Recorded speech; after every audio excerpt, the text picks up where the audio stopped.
Next, from the City Club of Chicago, Daniel Schmidt, the president and CEO of Window to the World Communications, gives an address on the future of public media. This runs about 35 minutes. Thank you, Jay. I'm honored to be here today. Despite our scheduled topic today, I know the shocking events in Paris and then the week before in Beirut, and before that the shocking downing of the aircraft over Syria. I know that our thoughts and prayers are with the victims and their families, and all of us struggle to make sense out of the senseless. And in discussing the future of public media, you can be sure that we will play an important role in covering and debating public policy response to this violence and future conflicts as they unfold throughout the world and in our own city. We have our share of violence as well. In this regard, allow me to put out a quick program note. Tomorrow at 9 p.m., WTTW will present the third in a series of in-depth documentaries on the origins and growth of ISIS. And you can find all three of these documentaries on our website at WTTW.com. And I believe, Ann Gleason, they are already posted, so you can even get a jump on tomorrow's program. Jay, as you've often said in the past, WTTW and the City Club have enjoyed a long and successful partnership. And it's no wonder, given that our two organizations share core values. We're both dedicated to promoting civil discourse, something increasingly rare in this world. Also creating an environment for public policy debate without bias or agenda. I will concede, though, Jay, that WTTW, which celebrated our 60th anniversary this fall, is a relative adolescent compared to the City Club. So I hope you will, as Ronald Reagan once famously said to Walter Mondale, excuse our youth and inexperience in this area. We're learning from the City Club.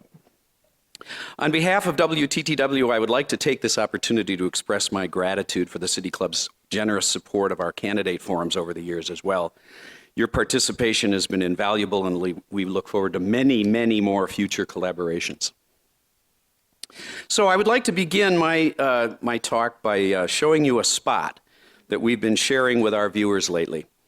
I think it does a pretty good job of teeing up a discussion on how the media landscape has changed and how we are experiencing it going forward.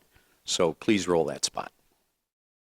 This is a box that shows you a world beyond your own. It was just a box, but the world has changed, and so have we. And now, the box can be almost any size or shape.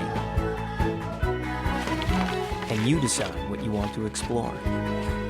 Anytime, anywhere. Break out of the box with WTTW. So yes, the world has changed, and it continues to change at a breathtaking pace. It's an incredibly exciting time in media, and in public media in particular, and I want to talk today about the two sides of this equation. Content distribution, that's all of the new technologies emerging, and content selection, because it's all about content. That's really what it comes down to. Of course, I'll be doing it mostly from my public television perspective, but I do want to take note of a number of our wonderful public radio colleagues in the audience, and of course, a huge part of public media. Some of us in this room may remember a time when the only box that brought us television programming was plugged into the wall in our living room, hooked up to a rooftop antenna, like millions of others that dotted the landscape. And if you're old enough, you may even remember a time when, if you happened to doze off watching the late movie, you might wake in the wee hours to grainy footage of patriotic scenes set to the national anthem, followed by a test pattern, and then fade to black. That, as they used to say, meant that you and everyone else had reached the end of your broadcast day. It's hard to imagine now, but as late as 1985, many stations signed off at midnight, And in an age before cable, internet, and social media, that left only radio and maybe your newspaper to keep you company late at night. Today, there's no end to our broadcast day. Our day is 24/7 and mobile, with a myriad of options on hundreds of channels and a variety of on-demand digital platforms where the content is available anytime and anywhere. A recent presentation by media consultant Michael Wolff asserted that employed adults, on average, spend more than half of their waking hours online consuming some kind of media. And the lion's share of that is spent watching video on TV and other platforms. And time spent is only likely to increase as more new content and technology become available. Here's another statistic. Traditional appointment television viewing is still the most popular viewing method of choice among audiences. And according to Nielsen, a whopping 93% of all video watching is done via traditional and time-shifted television. So needless to say, this is all great news for anyone in the television media business as we leverage new content distribution platforms to widen our reach to new audiences. In addition to over-the-air, cable, and satellite, WTTW and PBS content can be accessed on our website, on smartphones, on tablets, on social media platforms, and via over-the-top boxes like Apple TV, Amazon Fire TV, Roku, etc., even on Xbox. So while the box is still a powerful portal to our audience, it will never again be the only one. Consider the proliferation of internet-delivered subscription streaming services. From Sling TV and Crackle to CBS All Access and NBC's TV Everywhere. Even HBO now has a standalone service that doesn't require a cable subscription.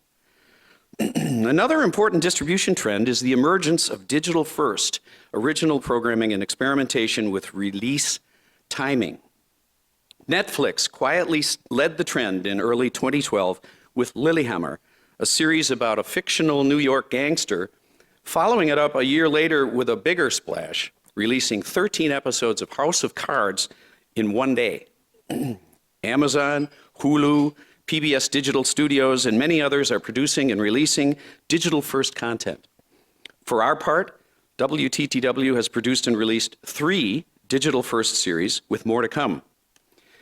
And in a new twist, and I think kind of a gutsy one, CBS has acquired a new iteration of the Star Trek television series, and the premiere episode, of course, will be offered on the traditional CBS television network.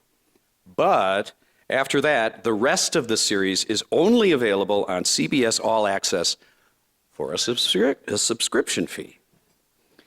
But even Netflix, Amazon, and Hulu, according to Emily Steele of the New York Times, have, quote, suddenly found themselves playing a new role, that of the establishment. She quotes a Barclays media analyst who said, quote, in a world where HBO and CBS and all of these guys are trying to go to the internet, it looks like all of the guys on the internet are trying to come to the television. So the worlds are actually converging in both directions. Speaking of convergence, it's probably the #1 business issue facing the media landscape today. How content producers, platform technologies, and distribution service providers come together, or not, will have a major effect on the future of all media. Social media also is a major factor on the consumer side of things, as we all know. Social media and messaging are key drivers in the proliferation of media content and have transformed what was once a passive viewing experience to an interactive, two-way, and social experience where the viewer is not only in charge of how and what he or she consumes, but also has an impact on what becomes popular as content is shared virally across personal networks. Of the many game changers in our industry, social media has changed everything. The bottom line is we all have to test all paths of content distribution and take full advantage of the opportunities they offer us to better serve our viewers. So this leads us to the other side of the equation, content selection. Because let's face it, everything we do starts with content. And there's so much content out there to select. There's a question I used to be asked all the time. It goes like this. With all of these cable channels trying to jump on the public media bandwagon and chisel away at your brand with their own PBS-like genres, think history, arts, science, biography, history, how are you going to compete? How are you going to thrive? Well, the truth is, I'm never asked about this anymore. Why? I think it's because the individual niche audiences that these services were trying to serve couldn't support and sustain their advertising and early subscription-based business models. What else would explain how these channels have morphed to providing programs like Pawn Stars, Married at First Sight, and Long Island Medium, or Cancun Spring Break, Carjackers. Oh yeah, and then there's X-rated high. And then there's the new naked genre. Believe it, I mean, this is out there. Dating naked, selling naked. That's a reality show, a real estate agent selling property in clothing optional communities. And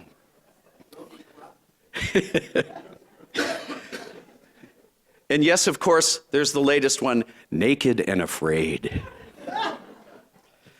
So I'm sure you won't be surprised to know that according to Nielsen's NPower May 2014 report, PBS viewers are not drawn to these niche channels very much.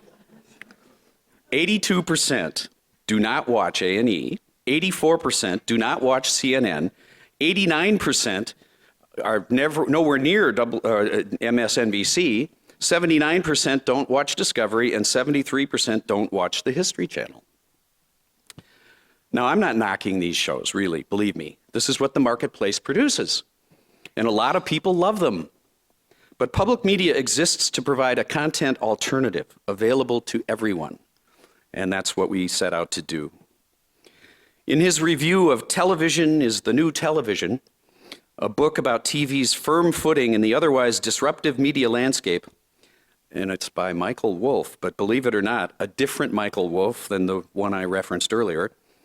Critic Jacob Weisberg said, quote, "Good old-fashioned television delivers something that these social optimizers, clickbaiters, and video clip jobbers," now, I don't know what a clip jobber is, but that's what he said, can't. This is what they can't, which is to keep an audience immersed in stories with a beginning, middle, and end. The late Apple co-founder and visionary Steve Jobs said this, quote, "In my career, I found that the best people are the ones that really understand the content. And they're a pain in the butt to manage. But you put up with it because they're so great at the content, and that's what makes great products. It's not process, it's content," end quote. Incidentally, this interview surfaced in a documentary called Triumph of the Nerds, The Rise of Accidental Empires, which of course aired on WTTW. In the future, we may not even have today's terrestrial transmitters, and owning and controlling the distribution pipeline really won't matter. What really matters is that our content can be found where people expect to find it. Distribution technologies have changed and will change again and again and again. And you know, it's another talk. We could talk all about the trends in distribution technologies and where they may or may not be headed. But really, if you want to talk about the future, it's content. Content drives everything. No matter what technological innovations are to come, the future of public media is rooted in the quality and value of our content. And when it comes to innovative content, public media has always been a trailblazer. Did you know that PBS presented the very first unscripted reality show back in 1973? It was called An American Family, a groundbreaking 12-part weekly series that followed the daily lives of the Loud family of Santa Barbara, California, over a 7-month period. And yes, that really was their surname. It was certainly a reality show in every sense of the word.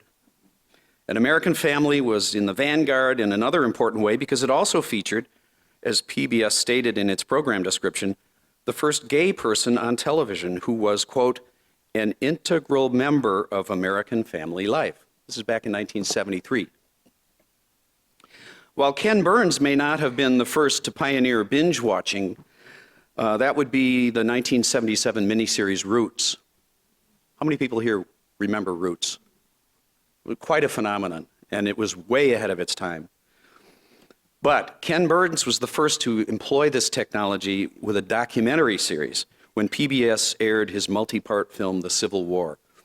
Interestingly enough, The Civil War, thanks to PBS Learning Media, every day in America is being viewed in 2,500 classrooms with teachers teaching against curricular standards that historical period. And there's many, many, many, many more classrooms airing PBS and our local content in their instructional activities. Did you know that early childhood education was not a focus on national television until 1969? This is when PBS introduced a show rooted in the concept of advancing preschool literacy called Sesame Street. There were local educational programs for kids, though, and WTTW was among the first with series such as Totem Club and Dr. Poison's Universe. But nothing was widely available to kids everywhere until Big Bird, Elmo, Kermit, and their multi-ethnic group of friends arrived on the scene to teach our children not just about the alphabet, but about the world around them.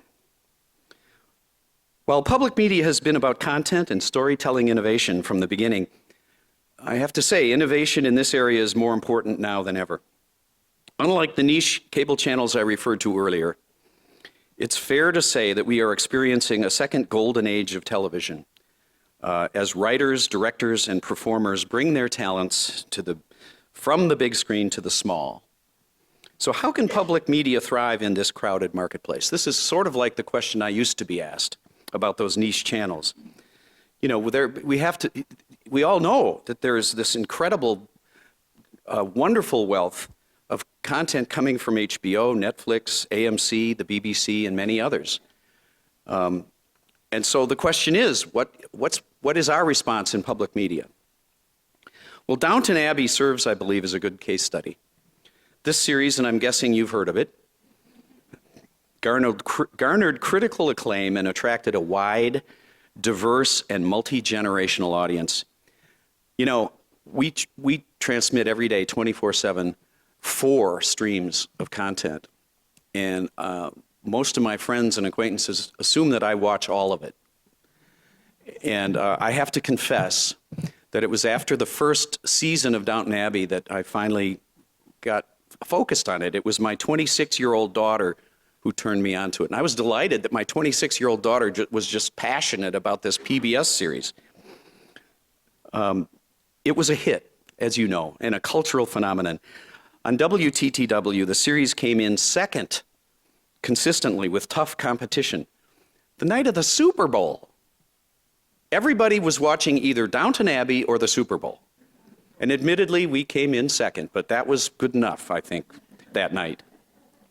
Same happened with the Oscars, the Golden Globes, and the Grammys. And nationally, it came out ahead of such popular drama series as Game of Thrones, Mad Men, American Horror Story, and others. There were between 850,000 and 1 million online streams of each episode. There were, and this is content that involved constant chatter on social media. Downton Abbey is now entering its final season. Dang. It really has been a game changer, though, and repeating that magic is a piece in the puzzle for the future. Here are some ideas in no particular order of how we will do that. Of course, more smart, scripted drama series.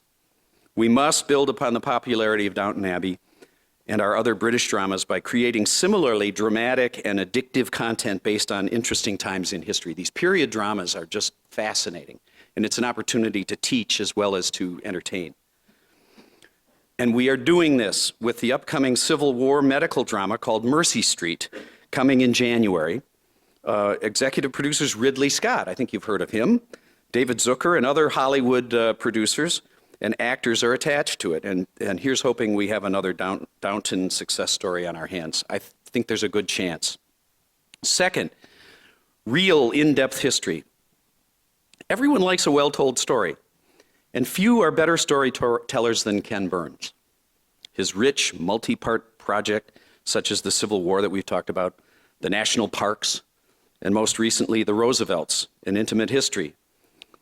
These projects illustrate that there may be no better source for good stories than history. Ken's work is not only compelling, but it helps us learn about the stories and ideals of America.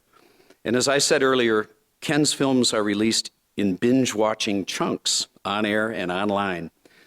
For example, all 14 hours of the Roosevelts were served up on WTTW over the course of 1 week in September 2014, but they were also released online, and so you could catch up and you could binge watch.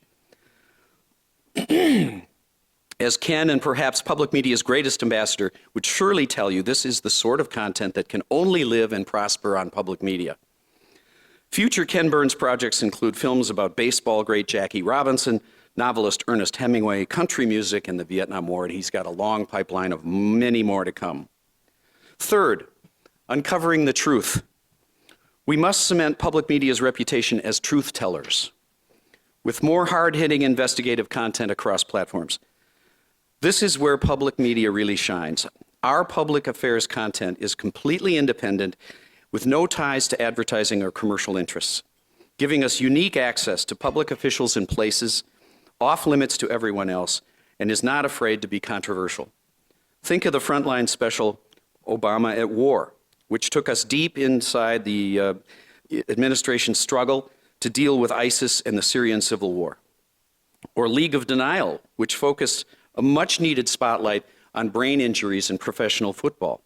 It also called out the NFL for its failure to adequately protect and treat the players, and this actually ignited a national debate that continues to this day. Fourth, trusted journalistic ethics and civil discourse. The same high standards apply to WTTW's news magazine, Chicago Tonight. There's a reason Mayor Emanuel is a regular guest. He knows the interview will be tough, but fair. And his appearances allow him to answer to an astute, informed, and civic-minded audience using questions on our website and social channels. And he can speak in complete sentences, not in sound bites. This kind of responsible journalism and civil discourse has become increasingly crucial since the successful arrival of cable news, the internet, and social media have changed the way news is reported on, discussed, and disseminated. And in this age, when anyone with a computer, an internet connection, and a point of view is suddenly a pundit with an audience, whether he or she knows what they're talking about or not. So we really need, more than ever, to have a scrupulously honest and judicious editorial process in place that separates opinion from fact and important news stories from gossip. Never is this operating principle more important than during an election cycle. In public media, we are barred from accepting traditional paid political advertising. So instead of the endless attack ads, our viewers hear from the candidates themselves. That's a concept. In moderated forums that encourage rational and issues-based discourse. Chicago Tonight gives candidates for local office free air or online time to present their platforms directly to voters so they can make educated decisions when they head to the polls. On the national front, Frontline presents objective biographies of each of the major contenders for president, and correspondents from the NewsHour and from NPR provide comprehensive coverage of the conventions and the candidates on the campaign trail. Goes without saying, I mean, we all know this, a democracy cannot function properly without an informed citizenry. And we all know that many media outlets today mostly tell just one side of the story. For 12 consecutive years, a nationwide public opinion survey has confirmed that PBS and its member stations are rated #1 in trust among nationally known institutions, including commercial TV networks. So in a partisan media landscape, trusted, unbiased reporting is increasingly rare. It plays a vital role, and I believe it always will. The future we all hope for depends on it. Fifth, telling the stories nobody else will tell. Another very important part of the future of public media will be telling the human interest stories found nowhere else. Think Ira Glass, perfect example. These stories you'll never hear anywhere else. And of course, according to the Center for Media and Social Impact, PBS has other examples as well, particularly the PBS film series POV and Independent Lens. According to the Center for Media and Social Impact, quote, these series bring into national focus voices and issues not usually heard in mainstream media.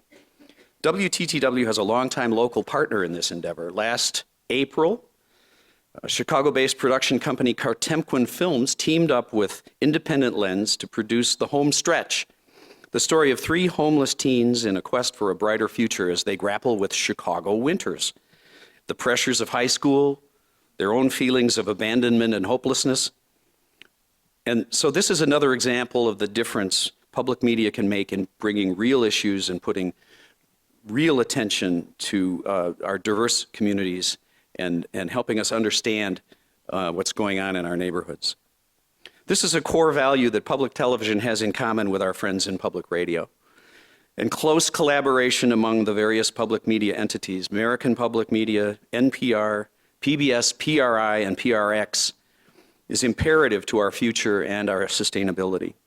We are stronger when we work together.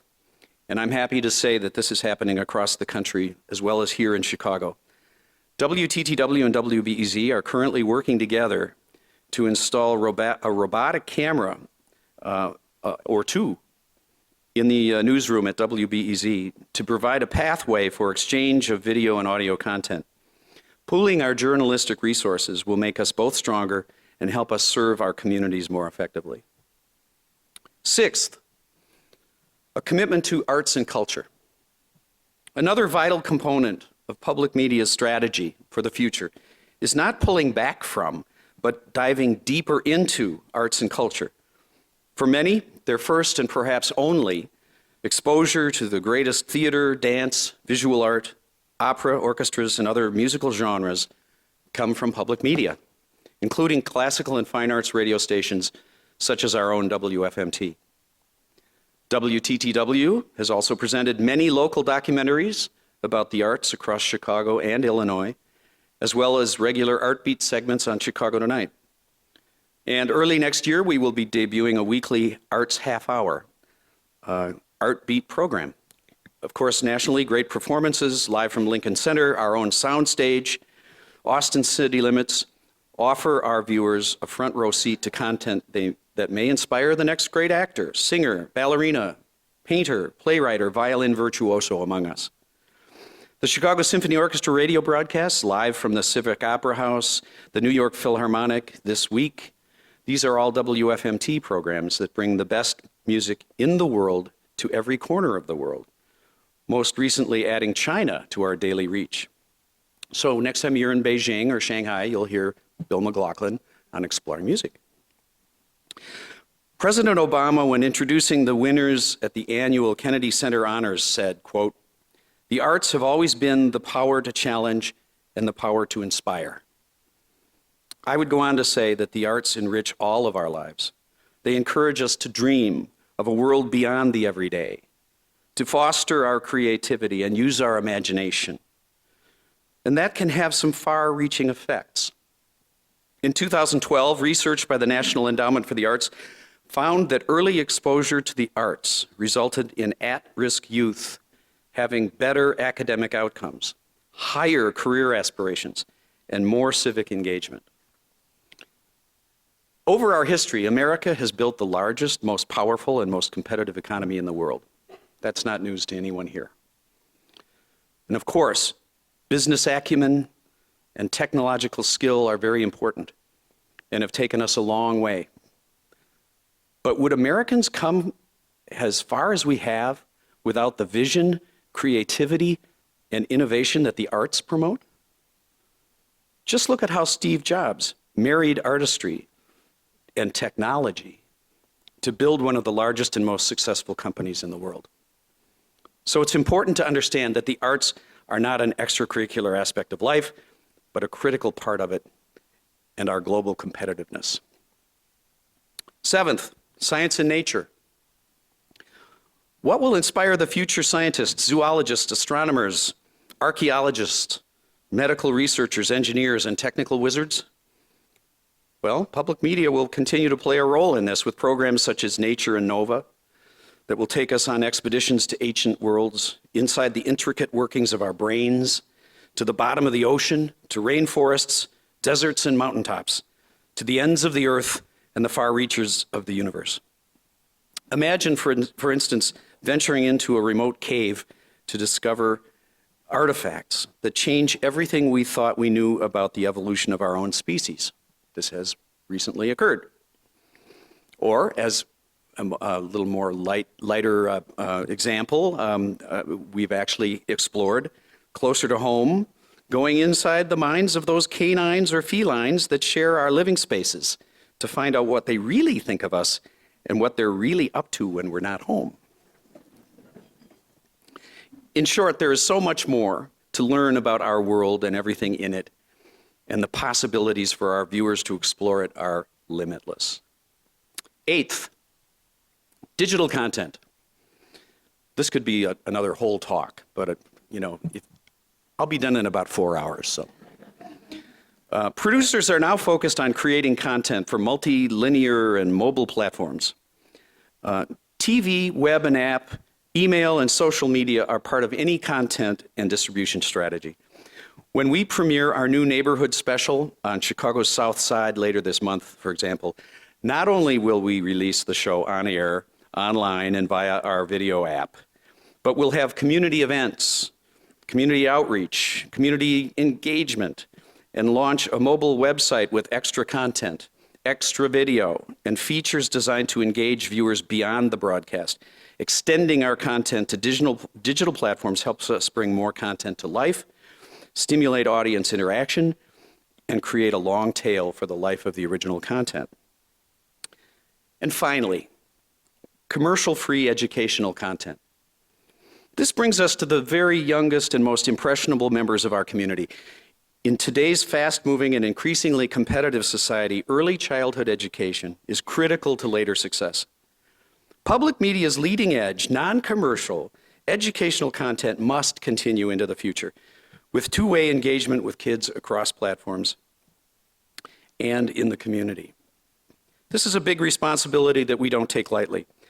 WTTW alone reaches almost 90% of all households, 90%, with children across our region. And like the other genres we've talked about today, we focus on subjects that mainstream kids media producers never would. For example, can you imagine SpongeBob encouraging children to turn off and step away from their TVs? But later this month, PBS will premiere Nature Cat, a new series co-produced by WTTW with creative local filmmakers Spiffy Pictures that does just that. Children's programming can have a higher purpose than just to entertain. It can help our kids develop into thoughtful adults who will take steps to protect our natural resources and make our world a better place. If this isn't central to our future on this planet, I don't know what is. So, yes, the world is changing rapidly. We all know that. And with it, everything, including the media landscape, in ways that were unimaginable back in 1961, when our own Newton Minow, then FCC chairman, charged broadcasters to, quote, provide a wider range of choices, more diversity, more alternatives. He also said, in addition to his famous vast wasteland accusation, quote, what you broadcast through the people's air affects the people's taste, their knowledge, their opinions, their understanding of themselves and of their world and their future, end quote. Public media at its core strives to do exactly that. In the past, in the present, and in the future.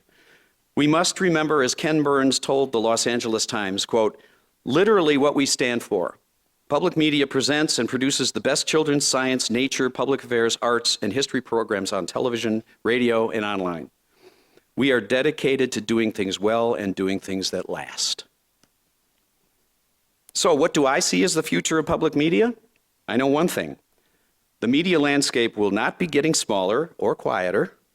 Going forward, it's clear that there will be more noise, more infotainment, more commercialization, more heated political rhetoric, and more than ever, Americans will need the reasoned, rational voice of its impartial, nonpartisan public media to help us sort it all out.